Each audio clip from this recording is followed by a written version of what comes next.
to 8, which appears both in the Hebrew Bible and the Old Testament of the Christian Bible. He quoted the passage, "There's a time for peace and a time for war," to assert that current situation required a state of war.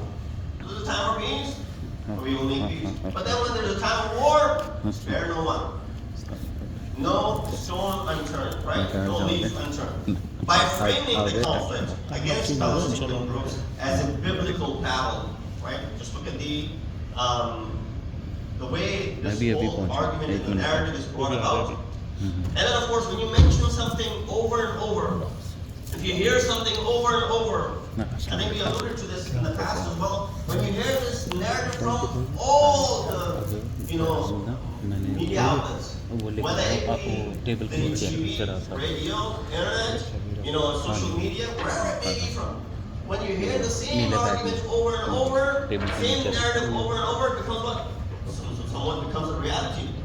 And there must be some sort of truth behind it. So by framing the conflict against Palestinian groups as a biblical battle, he aims to radicalize the Israeli population and soldiers, depicting their actions as morally upright and indispensable. This utilization of religious references, of course, as I mentioned, gave an example. They're not the first ones to do this. ISIS and Al-Qaeda and Taliban have already done it. But you know where I'm taking this. These religious references underscores the ongoing apartheid environment in Israel. Now, of course, interpretation of the narrative by rabbis and the Judaic scholars emphasize that Amalek no longer exists. Just like the ayat which in Quran talk about, run after these infidels, kill them until they're submissive. That was for a specific period when there was a struggle. Muslims had recently left Mecca and they had now started living in Medina. They were, of course, living in dire situation, hand to mouth, and they didn't have many means of survival. In that, they made a peace treaty with the mushrikeen of Mecca to have, peace treaty in a way that nobody will attack one another. And so that they don't have to worry about carrying weapons when they are on their trade journeys. And in the midst of this peace treaty, what happens? Muslims get attacked. When they were attacked, now of course, the document is breached. The treaty is broken. What is the rationale to do here? Okay, let them attack us. We will abide with the treaty. No. The ayat of Quran came down to explicitly tell them, run after them, kill them until they're submissive. Why? Take back what belongs to you. You're already in a very fragile and state where you are, living hand to mouth, and you will be put into further trouble if you don't get back what belongs to you. And many whose hearts were still very, lightly inclined toward Islam, they were easily turned back. So therefore, the command came down. What ISIS and Al-Qaeda did, they used this command of Quran for their advantage to go ahead and attack and cause havoc in the name of Islam. The interpretation of the narrative by rabbis and the Judaic scholars emphasize that Amalek no longer exists, and references to it should be taken metaphorically rather than to call to arms. To go ahead and rile up an army, to go ahead and attack because of this is not right. Prime Minister's treatment of Amalek as a literal adversary deviates from this interpretation, undermining the moral framework established by Jewish tradition over the past 2 millennia. Of course, Netanyahu's use of religious references can be seen as akin, as I keep on mentioning, to instances where extremist groups like ISIS and Al-Qaeda have employed religious texts to justify their own version of Islam and their own violences on the community. So therefore, it is important that we realize when you come from this soft corner, try to rile up people based on religion and religiosity, how easily you're able to grab their attention.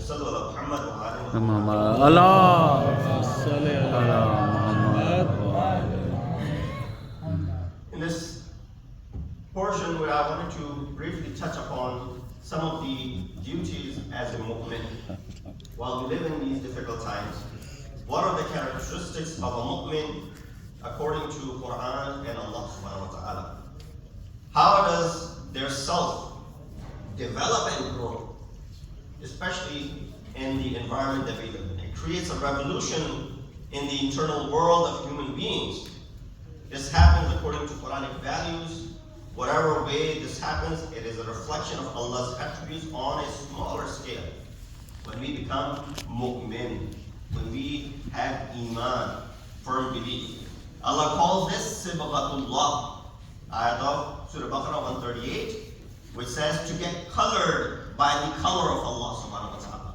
Meaning everything that you do has a shape and a form and a color and semblance to Allah subhanahu wa ta'ala, which develops the human self and personality. Allah is complete and perfect and has the most perfect attributes. Nobody denies that. So one cannot use the word develop for Allah subhanahu wa ta'ala, but you and I can easily develop these characteristics in ourselves. Who is mu'min? The attribute of Allah serves as an objective, universal, absolute standard to measure how much mu'mineen's character will reflect those attributes of Allah subhanahu wa ta'ala. You and I should be the reflection and the tajalli and the mazhar of the attributes of Allah subhanahu wa ta'ala. Everything the Quran says is meant for us, not for us others. Unfortunately, it seems like others are taking more from Quran than Muslims themselves. And whatever Allah says about Himself is also about us. And therefore it means whatever situation confronts us, we need to see from Quran what should be our response. How should we deal with it? Because that is the perfect way of responding. What attribute of Allah should our character reflect in that particular situation?